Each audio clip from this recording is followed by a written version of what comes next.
What's going on, everybody? Thank you all so much for tuning in to another episode of Mikasa Sukasa, and I am your host, Niko House. Now, the man adjacent to myself, I believe doesn't need an introduction, but I'll go ahead and introduce him anyway. It is none other than the great Tim Black. How you doing, Tim? Hey, what's up, Neff? How you doing, Niko? Good to see you, brother. Good to see all your people, man. What's up? What's up, man? Man, look, you know what's up. It's been a busy couple of weeks. It's been a busy. Hell, what are we going on now? 2 years? Yeah. 2 years now? Yeah. Oh, man. Real talk. For those of you who do not know, Tim is the first person to give me a platform to talk about my discoveries during the Bernie Sanders campaign in regards to Hillary Clinton and her super PACs kind of infiltrating that campaign. A lot of the things that you found out in WikiLeaks, and everybody, of course, wanted to jump on that bandwagon, pretending as if they were the first ones to discover it, and not just the infiltration, but even the Hillary Victory Fund. Tim gave me a platform to break all of that news, and it wasn't because he thought he could gain something from it. It was just because he thought that it was the right thing to do. And that's why I felt like, as we are celebrating progressives and independent journalism and just kind of political inspiration this week, I feel like Tim was the perfect person to talk and really give advice to anyone who wants to get involved. But first, I want to ask, because a lot of people don't know this, Tim, how did you get involved in independent political journalism? Wow. Well, first of all, thank you, Niko, man. I appreciate the props, man. I recognize your dedication and your passion for the issues. That's why I brought you on, brother. And and I do it again, obviously. How'd I get started, man? I was covering social issues, right? I was covering like police brutality, poverty, homelessness, those types of issues, and also breaking news type stuff. It was my callers. Like, I had the call-in radio show, and I started developing like a community. Don't let nobody take your cornbread was the tagline. That's what we still use to this day. And a lot of the people in the Tim Black and Team Black or Tim Black's Wolfpack, they were like, Tim, you need to check out Bernie Sanders, right? And at the time, man, honestly, Niko, I had a gag reflex to politics, right? Because I'd seen where, you put your trust in a politician. I saw what happened with Obama. And I had same way, man. Same way. You know what I mean? So I was negative towards politics in general. And this was like 2015, right? So but they kept saying, they're like, Tim, no. You need to check out Bernie. Bernie's different, Tim. Bernie's different. And honestly, Niko, I hadn't heard who Bernie was. And I hadn't heard who Jill Stein was.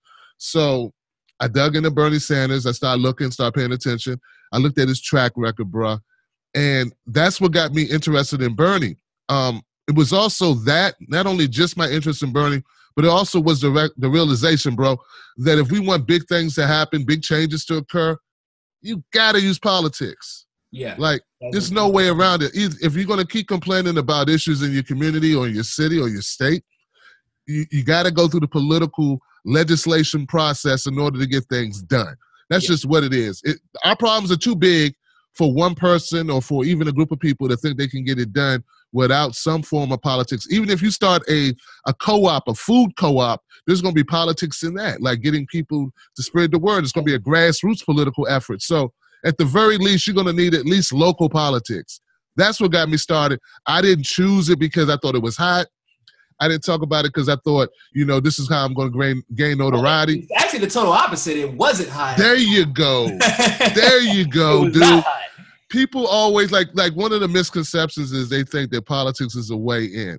But if you already have your own jam, whatever that is, whether it's comedy, whether it's music, whatever, politics is very divisive. Mm-hmm. So once I went down the political aisle, I lost like subscribers. I lost some people, but I gained other people, because it's, some people are conservative and they didn't want to hear about Bernie. They don't want to hear about politics. Some people are just turned off by politics in general. But like I said, Niko, for me, it was a conscience thing. It's like I had to do it because it was important. I thought the election was important, and I thought the issues are important, and they need to be addressed in a political context. And it's so interesting that you say that. Well, two things that I want to talk about. One, how you had to get out of your comfort zone in order to start discussing those issues, because it was kind of like brand new to you. Not how politics work, but how the real politics works, and who to trust and who not to trust. And now you had to totally revamp how you read news and internalize it, because you know that the odds are that there is a lot of, if you're reading Huffington Post or some mainstream news, a lot of it's not real. And I'm sure at a certain point, just like everyone else, a lot of that's where you got your news from. And so you kind of had to do a whole character shift, if you will. And the fact that you did it obviously so seamlessly and so successfully is, like I said, it's an inspiration because of what you said, which is you lost subscribers, which Tim does this full time, people. This isn't his second job. This is all he does. This is all he has done for 7 years now. 7 years. Yes, it's been a while. It's been over 5 years now at this point. Yeah. He used to have hair on his head when he started. I wish I got started. I wish I got started in the early 2000s, but no, man. Around 2012, you know what I mean? And then you made that transition to politics around 2015, about mid 2015, right? There you go. Yeah. And he lost, like he said, he lost subscribers, people. Now, here's where obviously the best part about his story is he lost subscribers in the beginning and he kept going. And he did what was right. And he did what was honorable. And he said his conscience guided him. And I'm not a fan of religion, but I do believe that in the Bible it did say, if you build the ark, they will come. And that's essentially what Tim did, which is he created and fostered, like he said, a community, which is, I'm sure, a little bit different than what you had when you were just doing social issues and breaking news on that type of stuff, right? Yeah, it was like, I started the community aspect before I started politics, but politics gave it a more cohesive, like, people are used to it in politics for you to have sort of like a coalition. You know what I mean? So yeah. It kind of fit. It fit more so within the political landscape, man. And yeah, you're right, man. It was tough going in the beginning. It was tough because you're switching gears. You realize that some news stories, if you want to cover, like if you cover an issue, a political issue, I had to learn that, they're going to leave stuff out on certain websites. They may cover it, but they omit certain things. Yeah, that's what we call it. You know what I mean? So I started realizing, oh wow, that's an omission. Oh, that's a lie by omission. Oh, I get it now. So yeah, and when you're by yourself and you're doing your own research and you miss stuff, it'd be times I had to come back and be like, look, guys, I didn't realize that New York Times left this out. Mm-hmm. Yeah, and it's crazy because I think people really underestimate that part of the job, which is, we don't have people researching for us, at least not paid people researching for us 24/7 to get us the best stories, to get us all the facts exactly as they come out. And if it wasn't for supporters, it would make our job much more difficult, I would say. Because how many times we get tagged in articles and breaking stories? Because if we're not, and Tim probably more so than myself, if we're not recording, we're reading. If we're not reading, we're editing. If we're not editing, it's because we're recording. Mm-hmm. And if we're not doing any of those, it's because we're on live. So you're going to miss some things, and there's no way that you can personally catch everything. But because of supporters, which goes back to the community aspect that Tim pointed out, it's amazing what you can do in independent journalism if you're willing to put the work in, because it's not going to come easy. But you got to be willing to put the work in. You got to be willing to get out of your comfort zone. And also you have to be willing to kind of pioneer, because what Tim has done, what I have done, HA and others, unlike a lot of people, not saying that like Kyle Klinsky or Jimmy Dore or anybody like that is doing a bad job, but they have a network to bolster them. They've had, you don't get 300, 400,000 subscribers in the progressive world on social media without usually having a network. However, Tim is one of the few that has broken that mold, which is he's been a true progressive through and through from the time he is kind of rose to YouTube stardom up until after he's hit 100,000 subscribers and counting. And that's, like I said, something that's kind of unprecedented. And hopefully it's a trend that will keep going. But once again, that's if we continue to build that community. And of course, if people continue to, like I said, just be okay with getting out of that comfort zone. What I would love to see is a bunch of people that will use Tim's model, like I did. Y'all, if y'all don't know, anybody who's watching this from any of our channels should know this. We don't ever stop talking about it. But Tim is the reason that I decided to take the radio show Offer on Awake Radio from Ed Opperman, who, by the way, Opperman Report, go check out his YouTube channel. And then from there, I took it very seriously, but I thought it was going to be a once a week thing. I didn't think anything would ever come of it. And then Tim kind of kept commending me and pushing me and giving me advice and giving me pointers. I was like, this maybe not be as hard. And then there was like this plateau that I was like, yo, this is way too much for one person to do. And then you got to gain a bigger respect for what Tim does, because my show is infantile compared to everything he has to do just to set up for his show. Y'all get to see the final product, but y'all don't know the setup, you know? So what advice would you give anyone who wants to get started? Well, you know, I've made some mistakes along the way, Niko. You know what I mean? And one of the mistakes that I made that I would like people to avoid if they can is to focus, right? Focus your content on what's important. And you know, if people expect to hear you have one vantage point, right? Mm-hmm. They expect to hear that when they come back. You know what I mean? And topic selection is real important. So as you talked about offline, consistency. Mm-hmm. So even I struggle with that because I don't just have one interest. Like, I still care about social issues.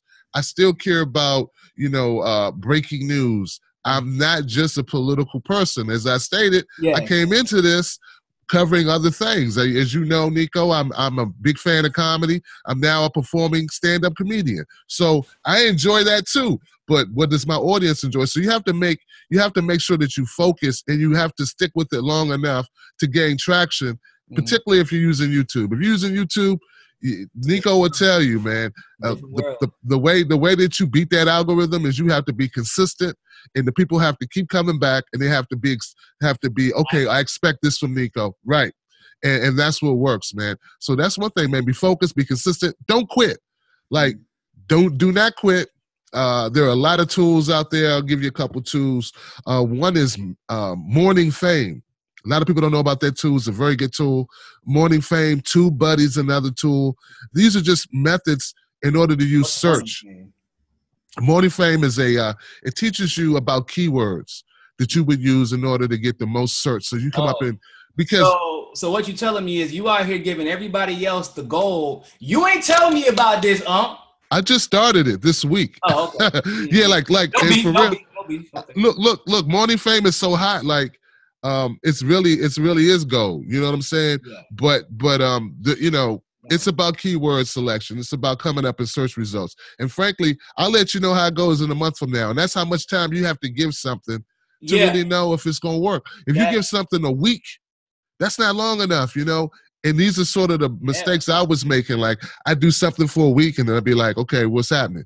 Oh man, that didn't work. Let me switch. Nah, don't switch. That's not necessarily, man. I've had videos, and for me, my two focuses at this point are, well, of course, politics, but I would even say, because I didn't have that issue per se, but I did have an issue with framing how I have issues and social issues and international politics. And I realized my specific focus was analyzing the truth and how certain people for a particular agenda, whatever agenda that may be at the time, will omit truth to corrupt people and to corrupt people in believing their truth. So that became my theme, because like yourself, it's kind of when you love a lot of different things, which is why you end up becoming such a good host eventually, is that you have a lot of different interests, can bring in a lot of different experiences to help people relate to what you're discussing.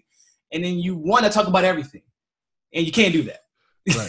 Right. Can't do that. But with YouTube specifically, if you start your show, don't expect just because you got one viral, 15, 20,000. I had 58,000 views on my first video. My next video got 12,000, right?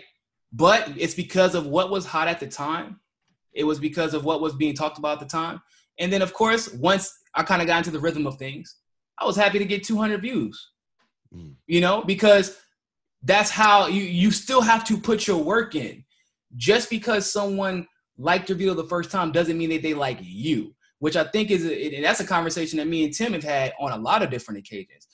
It on YouTube specifically, they don't go to YouTube to watch a network per se. They go because they like the person. Not that a person can't have a network, but they go to Jimmy and then they watch Aggressive Progressive because they love Jimmy.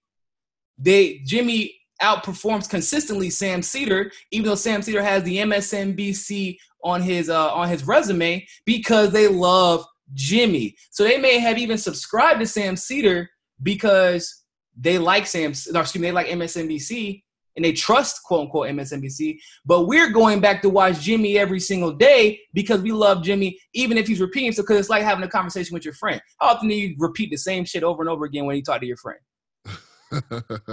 And literally every day, right? Right. Yeah, it's about the analysis, but really what it's about is, and you probably be able to comment on this more than anybody else, is trust. Yeah, it's about trust. It's about familiarity, right? And knowing what to expect and just feeling cozy with that, feeling good with that. And like you said, and that I think leads to trust, you know what I mean? And that just means being open, man. You be open with your audience and you treat them like family. And look, you spend a lot of time, like they say, when you go to a job, you're going to spend more time at your job than with your family. Well, when you do this for a living and you know it's full time, well, you're going to spend more time talking to your audience than when you will spend. Yep. And your significant other will let you know every single No doubt. And then like you thought you was done with your day. You hop in the room on the couch, the TV's on, and you back on the phone. Because you want to respond to people, because you want to be as interactive. Listen, and this is not even just for journalism or broadcast journalism, but this is any job that you have. If it's your career, there is no 9 to 5. There is no taking a day off. Even if you take a day off, you feel guilty. You learn you have to, because you will lose your sanity if you don't. You know, especially with some of the stuff we talk about, it gets heavy. But you have to live and breathe this stuff. And after a while, you do kind of realize that you have limitations to everything that you can take in. Because, yeah, your talent can get you to a certain point, and then you can be as well-researched as you possibly can be.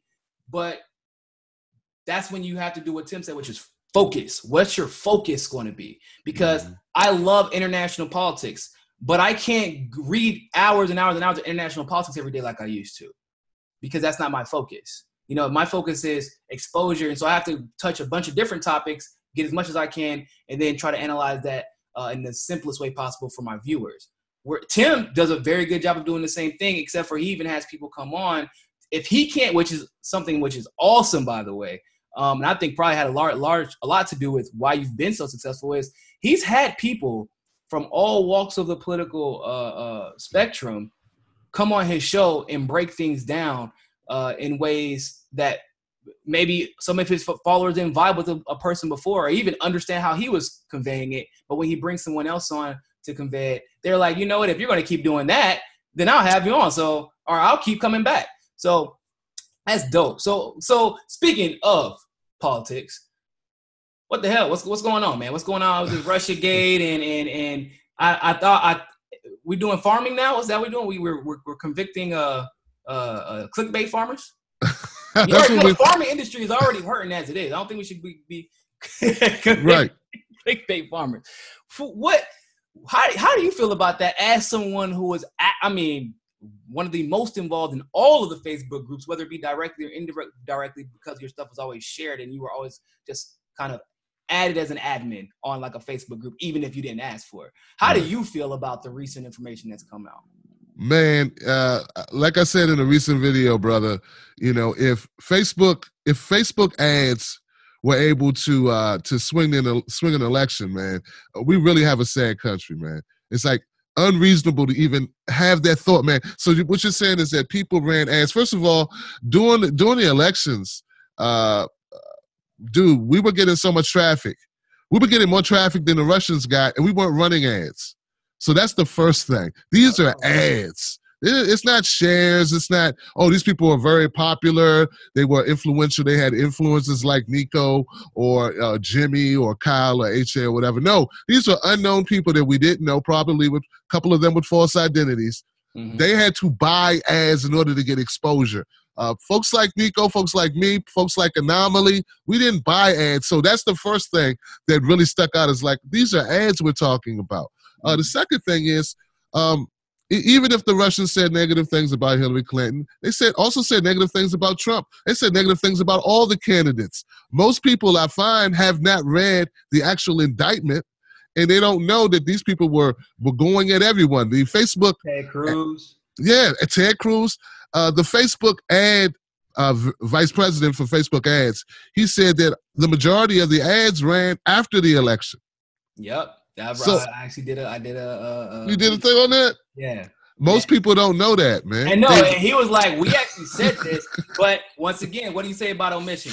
It's funny how they left that out whenever they first covered that article, because he couldn't even, because he posted something covering that, like their statement on it. However, if you read all the articles that came out whenever that information dropped, they conveniently left that out, right? You didn't see that. I don't remember seeing that. I don't know if you remember seeing it, but I was all over whatever publications I could find, and that comment was left out. So the fact that he said that, and it's even weirder because this is the vice president, he got, what 2,000 retweets? It's crazy. He's the vice president of Facebook.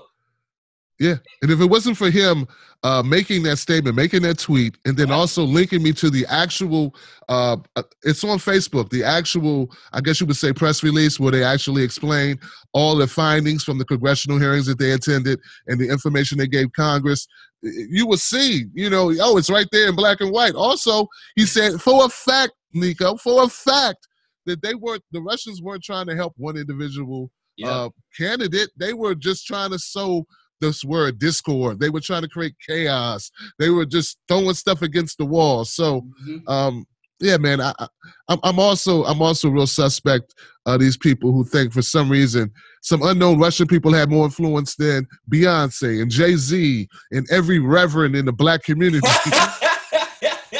You know what I'm saying? Every one of them. You're right. The Breakfast Club. Trump had to go to church. All D.L. Hughley, I don't know, Jennifer Aniston, all of the stars came out for Hillary. You mean to tell me you think some Russians were more popular? And don't forget, Obama himself came out.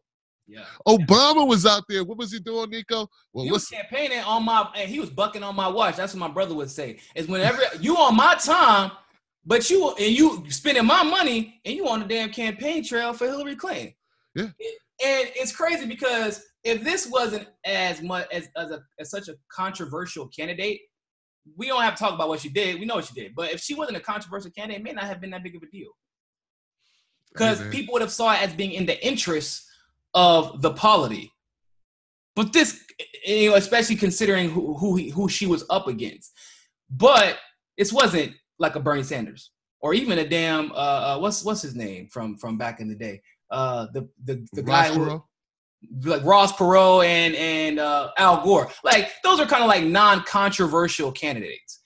You went out for the most controversial candidate in the history of modern day Democrats, and thought that was going to be cool with the taxpayers. Like you flying your plane everywhere, taking your Secret Service all across the country, campaigning for this woman who is in such desperate need of a vote that she goes to look for the black guy with the African name who everybody thinks is Muslim. Like, who nobody thought had any business winning the office anyway, given what we know about how people perceived all those things. But and he had influence. But an angle that I don't hear often is that people ever think that if I'm trying to because remember it was an ad farm for clickbait, which means their ultimate goal was to make people money. Even Mark from the owner of the Dallas Mavericks, Mark Cuban, he has a clickbait farm. That's one of his streams of income. And so if my goal is to become a profitable social media profile, how else would I do that? Well, maybe I make videos and memes and, retweet certain people so I can get a certain crowd that I know has a tendency to buy this particular product. Yeah. So, and maybe despite popular belief in the establishment world and some neoliberals, maybe Hillary Clinton wasn't the most popular person. And so maybe it just happened to be the easiest thing to do was, shit, we just bash Hillary and we'll get progressives and conservatives to come and buy our shit. Yeah. Yeah, and bash Trump too. I mean, and bash Trump too, but everybody was bashing Trump, so you couldn't separate yourself from doing that. But true. But at the time, because of the heightened sense of divisiveness within the Democratic Party, you saw they even attack Ted Cruz, because even Ted Cruz and Donald Trump were very, going head to head a lot. And so the MAGA people hated Cruz or disliked Cruz, I should say, in the same way that we disliked the establishment, whether with Hillary Clinton. So people just don't think that. They said that they didn't have any incentive. They were getting paid $25 an ad. That's a lot of incentive, huh? Yeah, money talks. They said $10 million or something like that. So it's not just about did the Russians influence. It's also about so like they try to, of course, there's some influence, right? Of course, yes. I push back on people who say that the Russians did nothing. They did do something. Superpower. Yeah, they did something. They ran some ads. Okay. Yeah, but as stated by Rod Rosenstein, it didn't impact the election, man. So that's what the document, that's what the indictment says. Neither did it impact the election, nor did anyone who was American join in willingly. So they didn't know what they were doing. They're thinking they're fighting a good fight. They're out at a Trump rally. Right at the same time, same day in New York City, they had an anti-Trump rally. Michael Moore was at the anti-Trump rally. He didn't know it was sponsored by Russians. Yes. So, I'm trying to find that tweet for everybody so they know what we're talking about. Probably, what the hell? Because it didn't get as many retweets as it should have. Yeah. Not Rosenstein. You talking about, isn't it Goldman? No, I'm talking about Rosenstein. No, you're talking about the VP from Facebook ads. So you're talking about Rose. The actual indictment that was issued to the 13 Russian nationals. Rod Rosenstein, he's the assistant deputy. The deputy to Jeff Sessions. On the same page. Yes. But here's also something that doesn't get discussed often, and you read the indictment, and so I'm sure there's really more holes in that indictment than you could even write down. That's how I felt. I'm like, yo, I'm pretty much having to type a whole nother book up of all the holes. But this was the most glaring one, which of course they probably did on purpose. Notice they didn't implicate the Russian government one time. They didn't say that this group was connected to the Russian government. They didn't say that there was any connection to the Russian government whatsoever. They just said, I think at the most what they said was that there was a rich guy that was Russian that was connected to Trump. And Jimmy Dore had the best comment on it. He said, it's confirmed. Rich people know other rich people. Can you believe it? Yeah. Can you believe that the elites hang out together? I believe it. But you can. There's a reason for that. Once again, because when you start getting to the legal jargon, you implicate the Russian government, and you say that they're working for another government. That's a huge charge. Yeah, they're working with another government to influence the outcome of an election. Like, if you say that, you're going to be sued. They're probably going to get sued anyway. Like, the government's probably going to get countersued. But if you say that is a huge problem and a huge burden that you put on the prosecutor that obviously couldn't be fulfilled, because we know damn well that if the Russia, I can guarantee you, they did at some point try to influence our election. And I can also guarantee you that Israel tried to influence our election as well. And so did Saudi Arabia, and so did Qatar, and so did Turkey, and so did, the list goes on. Anybody who has any interest in anything whatsoever in this world, the United States controls in some way, form, or fashion the outcome of what your country can do and how much of the resources you can have. So of course they're trying to influence our elections. What the hell? Yeah. So yeah. That's what happens when you're a superpower, and the decisions that you make, the moves that you make as a country impact the rest of the world. Then yes, even on my show, Freedom Fridays, when people call in, I got people calling in from Australia on a regular basis. People calling in from Brazil. Because American politics is world politics. Yep. Of course, people are interested in it. So that's this world. That's the world we live in. We're connected through the internet, and people are going to have their say. They're going to talk. We're an empire. And it's people need to understand that. If you don't believe that we're an empire, what do you think NAFTA is? You think NAFTA is about free trade? inherent in a free trade means that there's no regulation, but you have a whole regulation on how to garner free trade. It doesn't make any sense, right? What is NATO? What is the WTO? What is the what's the where they give the banks? What's the organization they loan? It's like a monetary fund, the IMF, the International Monetary Fund. All of these things controls people's economies, and you have to meet certain political goals, whether it be getting corruption out of your government, having a certain amount of GDP, etc. You have to have a certain type of democracy, the democracy that we approve of, and we have to approve how your elections went. We control what you can and can't grow. Right now, the only two people that can sell sugarcane or grow sugarcane and sell it internationally is Brazil and the United States. Like, that is an empire without you having to deal with anyone else's problems. You just don't bring them under your umbrella. You know what I'm saying? You don't, because if you got racist issues and I got to deal with your racism on top of the racism I got to deal with, yeah, I don't like that. We'll just control your economy. That's all we need. So then that's also the reason why they put focus on the only other superpower who could be capable of changing that, which is Russia. In one form or another. Now, once again, you have to consider how big of a threat are they really? Are they being reactionary because of how big of a threat we are, or are they that serious of a threat? Then I would have to ask you the question, if they were that big of a threat internationally, like a serious threat because of their own desires, then Hillary Clinton and all of these political officials wouldn't have approved that uranium deal. 20% of our uranium. If they knew that it was going to be going to Iran, if they saw Iran as a legitimate threat, which we clearly we didn't, they wouldn't even have gotten that far, and we would have heard about it a long time ago. But they didn't. So you have to start really contextualizing all these things. Does Russia meddle? Absolutely. Does that necessarily mean that they meddled to help Trump win? Given what we have right now, that isn't even close to not even close to it. Does that necessarily mean that because someone is Russian, they work for the Russian government? No. Ladies and gentlemen, that is what we call xenophobia. And if you replace the word Russia with like black, Mexican, Arab, and a lot of the context that we see it in, even in that indictment, they had a firm in St. Petersburg. Oh, and by the way, they're Russian. So yeah. They were trying to sow discord. It's like, but Media Matters does that, and we know they're trying to sow discord. It's the exact same thing. So what's the difference between the two? Because this one isn't connected to the Russian government.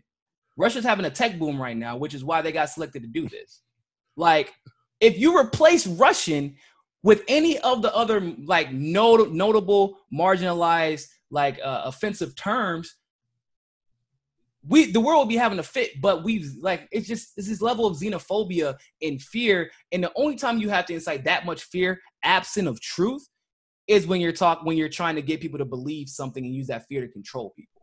I mean, if we're really concerned about undue influence in our elections, we need to look no further than our media. $6 billion. Look, Trump was given almost $6 billion worth of free publicity. Oh, Lord. $6 billion. He was given more publicity than all other candidates combined. Can I have $1, Trump? So, I mean, look, it doesn't have to be positive, just the name recognition. And he was already a star. Yeah. Man, and it's funny because you can go even deeper than that. Remember when we found out that people from CNN were either married or related to, like, it was like 30 people at the top level were related to or married to someone in the White House. I didn't know that, man. Yeah. Like, and so you're talking about my livelihood is dependent on what happens next. Because, Trump, he ain't playing no games out here. Like, if you're not on his team, or at least at some point, some type of objective, he's going to make sure you never get in again. Like, that's just the kind of guy he is. So it is what it is. But on the other side of that fence, other people want jobs in the White House. They want security. Yeah. They want that retirement fund. I believe most people who are upset about Hillary not losing, for the most part, they're pissed off they didn't get the job they wanted. Yeah. I see them on Twitter. They had already picked out the crib they wanted to have in Georgetown here in D.C., in Potomac, in the nice neighborhoods. Talk about Joy like that, dog. Yeah, man. They already picked out their... Joy, you can tell she be talking like she just lost her job Like Niratan did, all of them, man. Joan Wash, Joy Reid, all of them, man. They were looking. There's opportunity. There's opportunity for them to step up their game and to get a position of power. Think of all the people that Hillary would have put in her cabinet. You know what I would love to see? And of course, this is not going to happen. By the way, people, I want you to understand something about Joy-Ann Reid specifically. Joy-Ann Reid is a very unique person because they are able to pitch her off as being an American-born, traditional Black person. And having you all believe that her experiences and her struggles are very similar to like what myself or maybe Tim has gone through.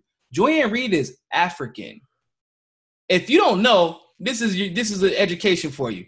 And this is probably why you should also go see Black Panther if you haven't seen it yet. There is a huge a disconnect, if you will, between Africans and American-born Black people. And what I mean by that is they usually don't like us. And it's we can go into all the details about why, but they usually don't like us.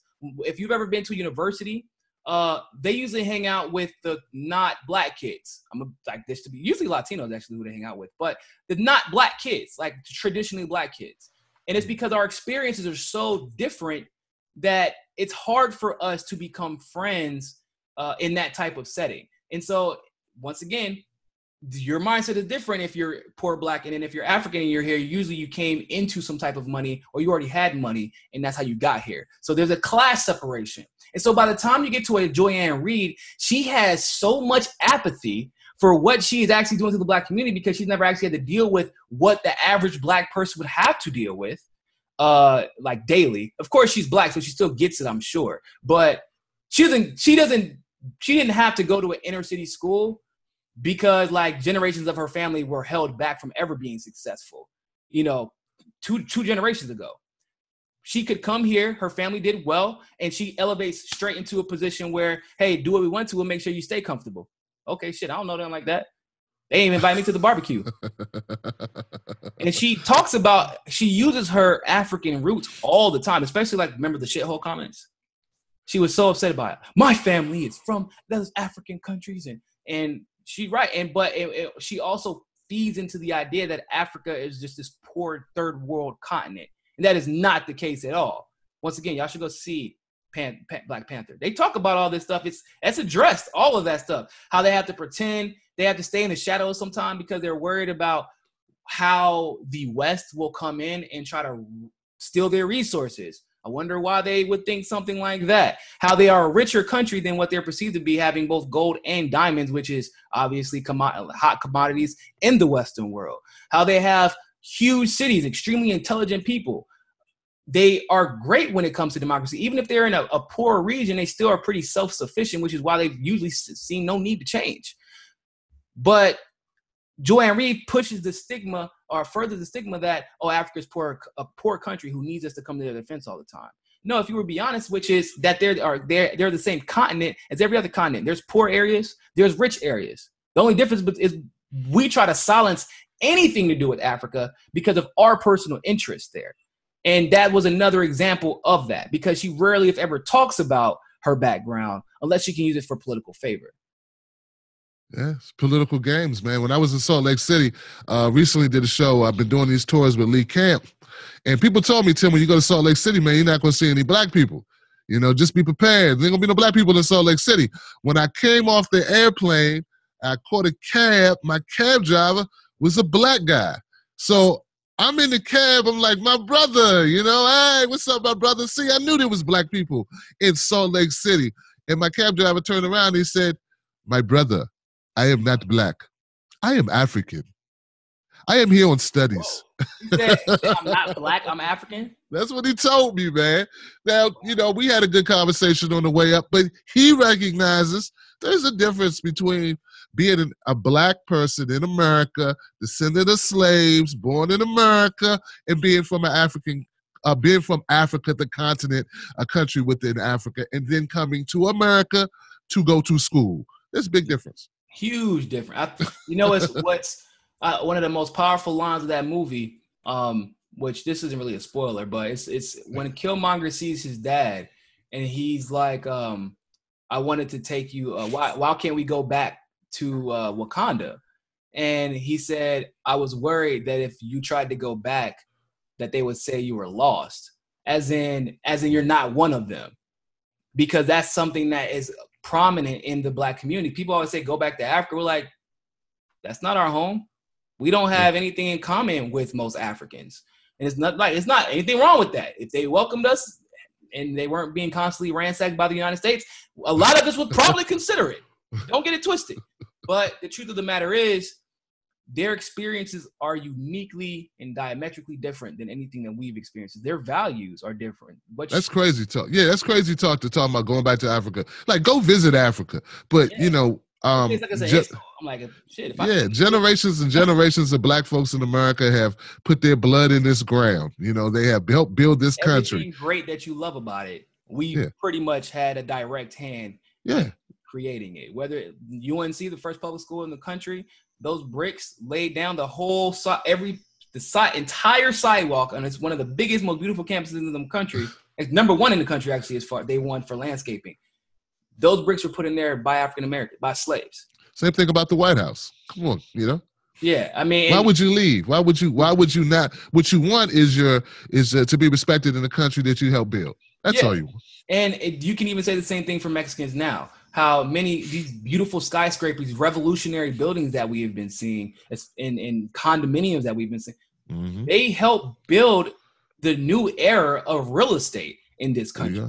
There you go. Why the hell do they need to go anywhere? They don't need to leave. I don't care about someone being quote unquote undocumented if you're taking the proper steps to become documented. If you're paying your taxes, which they do by and large. In fact, I would say there's more Americans skipping out on paying their taxes than there are undocumented people. Violent crime nationwide, even though our population has increased, undocumented citizenship has increased exponentially, but violent crime has conversely decreased ridiculously since the surge of undocumented immigrants. And so, of course, there's other factors that play into that as well. But the moral of the story is we hear the one story where somebody happened to be undocumented and they got into a criminal situation. But you don't hear about the millions of stories where people are undocumented and they end up becoming doctors and are still undocumented. You know, they end up becoming professional athletes and are still undocumented. There are people who end up in the military, serve 10, 15 years. You remember that story, you know, people that I remember, that was one of the promises that was made is, I'll automatically get my citizenship. Yeah, automatically apparently is a different thing in American language. Automatically. different definition in the United States. It depends on who was in office when that was said. Oh, yeah, man. See, wow. That was a blue guy, man. We red, so... once again, it goes back to this. A lot of the deportations started with who? Barack Obama, man. There you go. So, Deportator in chief. Bro, got him out. Get him out like hotcakes, man. What, man? What doing? And that's a good question, man, because obviously this is not a conversation I get to have that often because unfortunately there's not a lot of popular independent Black commentators. So I will say, and proudly so, that me and Tim do have a very unique relationship because of that. Because it's something we talk about regularly, which is that it needs to happen more often. We need more independent Black commentators who can help people see issues that are political and are tied into social issues from an objective, analytical standpoint, but speaking from personal experiences and the experiences of those they've encountered throughout their lives. But how did you feel? Because you remember it more distinctively than I did. Because it was pretty much the Army, and then I was in college, and then he was on our way out. So, but you, however, being an active member in the economy and in the media, how did you feel whenever like the first Black president ended up not being exactly what we thought he was going to be? Yeah, man, it was devastating. You know, it was devastating. You have these aspirations you hope, you have these outcomes you expect to see, you know what I mean? And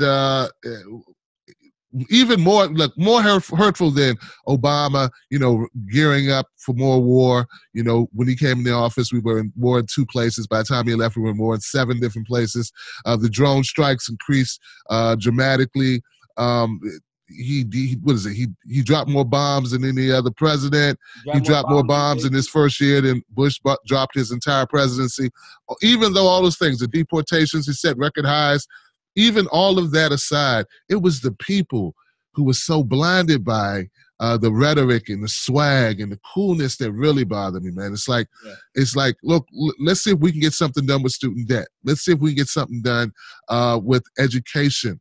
And people were like, well, you can't expect Obama to be, the president of black people. And that shit worked for 8 years, that he didn't have to actually do anything that impacted the black community at all.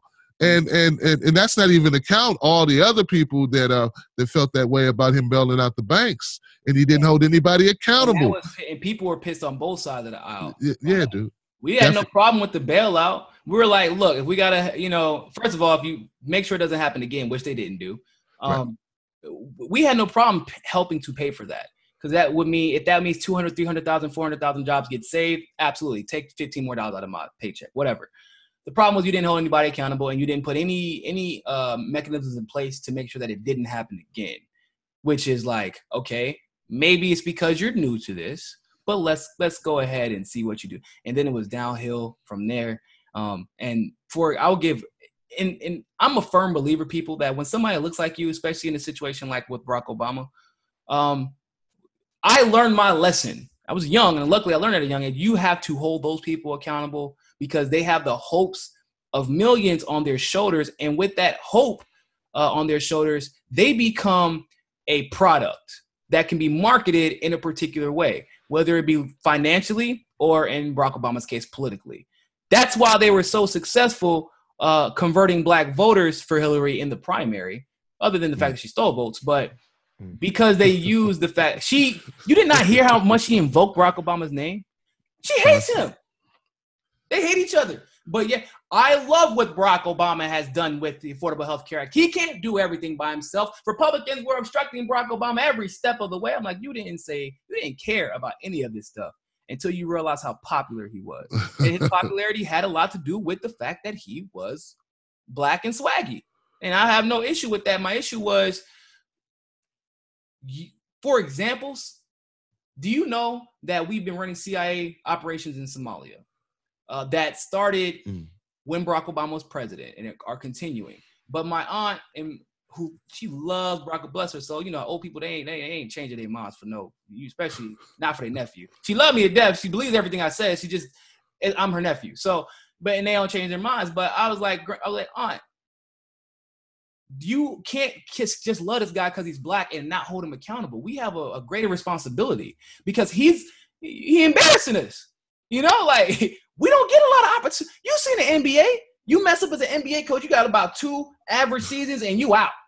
And the NFL is the same way. It's talked about constantly. And it's the same thing with politics. You get about 2 bad seasons in the wrong district and you out. And so we don't even know if we're going to be able to get another opportunity like what we had with Obama for the foreseeable future is what I mean. Because they're doing the same thing again, trying to push the Cory Bookers and the Kamala Harrises of the world. So I was telling her, like, you can't just vote for somebody because they're black. And then if they do nothing at all for the minority community that we know needs it, and continue to push him like he did stuff for us. And I said, and even more importantly, there are people overseas right now, like in Somalia, who are suffering every day because that same black man that 99% of us put him in office because of what we thought he was going to do for us, allowed the complete destruction of a country where everybody who looks like us is going completely ignored. Right now, there are Somalians in Vermont, Minnesota, a few in Wyoming, and they put them up there for a reason. They actually pay those states to keep them so that they don't intermingle with us. Also, we just happen to primarily be in the South, but they put them in states where we wouldn't interact, because if black people and the black communities, the black organized communities knew how they were being treated, it would be huge, and we wouldn't let it die if they knew about what was going on. However, when you isolate them, then nobody knows what's going on. And that can be a talking point used against the Democrats or anybody in the deep state for that matter. And so it's even more hurtful to me, and I'm even more disappointed. I get angry thinking about how this became a political tool again. It's always been a political tool. Maybe not by the person who ran, the color of their skin, but, the politics of blackness, the politics of how they treated the black community, the rhetoric surrounding blackness and the division. Like, Trump didn't invent a division. He You know didn't. what I mean? Neither did It's Obama. the Southern Obama didn't strategy. invent, he didn't Yeah, invent divisiveness either. And people say that. I'm like, no, right. actually, he never even mentioned his race. He never mentioned race until like a year and a half out of him getting out of office. And that was in response to somebody getting shot dead in the street. So I was okay with that. And I was telling her, I was like, what's even more heartbreaking? I said, why you didn't know about that, Aunt Rita? I said, for the same reason that I didn't learn about the Wilmington Massacre in high school, the same reason I learned about Tulsa, Oklahoma, the same reason that people don't know about what happened in Berkeley and how that community ended up becoming one of the most affluent Black communities. It took a lot of blood, sweat, and tears, a lot of racism they had to go through, about what Black people had to go through and how they became impoverished in the inner cities. And so we don't know about that because we're Black. That part of history is not going to be taught. And that's the same reason you don't know about what happened in Somalia and what's happened. They're here right now, and you don't know about it. Why? Because it's easier to deal with the Black vote if you just don't address it. Yeah. Black votes it's an important vote. We vote as a block. I mean, Latino folks tend to vote their best interest. That's true. Was it almost 40%, mid 30% voted for Donald Trump, for instance. Yeah. Well, I know the Cuban community had a lot to do with that because they think they're Republican. That's an interesting conversation for a different day. I've never seen an ethnicity who literally got grants, loans, or nationality got grants, loans, free schooling, automatic citizenship, think that they're conservative. They're like, we hate socialism. I'm like, but what? It's funny living in Miami having that conversation with people. But you're right. They want to keep what they have. They want to keep what they have, and they want to. That's what exactly. That's all it is. Keep the idea that, oh no, we're unique, and if anyone else would have been given this opportunity, it wouldn't have worked out the same way. It's like, no, we know for a fact that anytime the government reconciles, if you will, a particular community in a particular area with certain needs, they end up becoming very successful. You want another example of that? We can look at Israel. What is that but international reparations that we still pay for primarily? We gave them school, healthcare. They have a very mixed society. They have huge tourist attractions now. And the reason why is because we make sure that they don't need for anything. And look what happened. So that's two examples right there. Israel and the Miami Cuban population, which, by the way, if you do not know this, fun fact, Miami Cuban population is the richest Latino group in the world. By far, not even close. You think it has anything to do with the fact that they were persecuted in one area, came to another area, were taken care of, and they flourished because of that? So why do you think they fight so hard on reparations? And then, once again, on the Israel front, people say, well, how do we know they were a slave? How do we know you're Jewish? Because the Israelis don't have Jewish last names for the most part. God. Wow. It's about priority. Because if we were a priority, given 200 years of slavery, you think we would be a priority, but we're not. So all of a sudden, they don't get creative with the ways they can throw money literally at everybody else they want to use for their international interests. But when it came to us, it was, oh, how are we going to prove that you were affected by slavery? Motherfucker, am I Black? Hell, if you want extra qualifications, I'm Black and I live in the South. I think I qualify. Wow. But I don't want to keep you too much longer, Unc. I greatly appreciate you coming on. If we don't be careful, we can end up talking all damn day. So, but any last words you want to leave the fans before you go? Yeah, man. Like as you pointed out in the beginning, it's about inspiring other people. So come on out, put out your content, speak truth to power, what matters to you. You'll find an audience as long as you stick with it. Be yourself. You'll grow and evolve. Some stances you have today, may change 6 months from now. That's okay. We evolve as people. We learn, we grow. I just want to inspire you to do that because we need more voices, not less. Awesome. And where can they see where your stand-ups, your future stand-ups going to be at in the next several months? So man. Well, in May, we're going to be in Pennsylvania. All right. Oh, so that's dope. There's a lot of burners out there. Yeah, I hope so, bro. I hope so. Hope we can get that to be a 2-day show because we're going to have JF O'Donnell, Jay Fod, Chris Mohan, Lee Camp, and myself. So we're going to have a jam-packed show in Pennsylvania and go to leecamp.net and vote for the city that you'd like for us to come to. Awesome, man. I might have to do a little Miami vote, man. We got a lot of progressive That's what's guys. Love y'all. So that is awesome, man. I'm like I said, I'm glad that you have been able to take your, your passion and kind of, add on to it. Cause I know that's something that both you and Lee kind of did in the beginning. And then you kind of had to change your focus for the good of the polity. And then you kind of getting back into what you do, but he still talks about politics. It's Always. just in a more lighthearted way because it makes it more digestible. It's already morbid, right? Politics is sad. It's shit. You don't need to make it worse. Might as well laugh about what do you do when shit goes so bad you don't know what else to do, right? That's it, man. Laugh to keep from crying, man. That's there you go. That's the only reason why we laugh. Shit. So thanks so much for coming on, Uncle. I appreciate it. And thank you all so much for tuning in, ladies and gentlemen. Always remember, find your balance. Peace. Peace.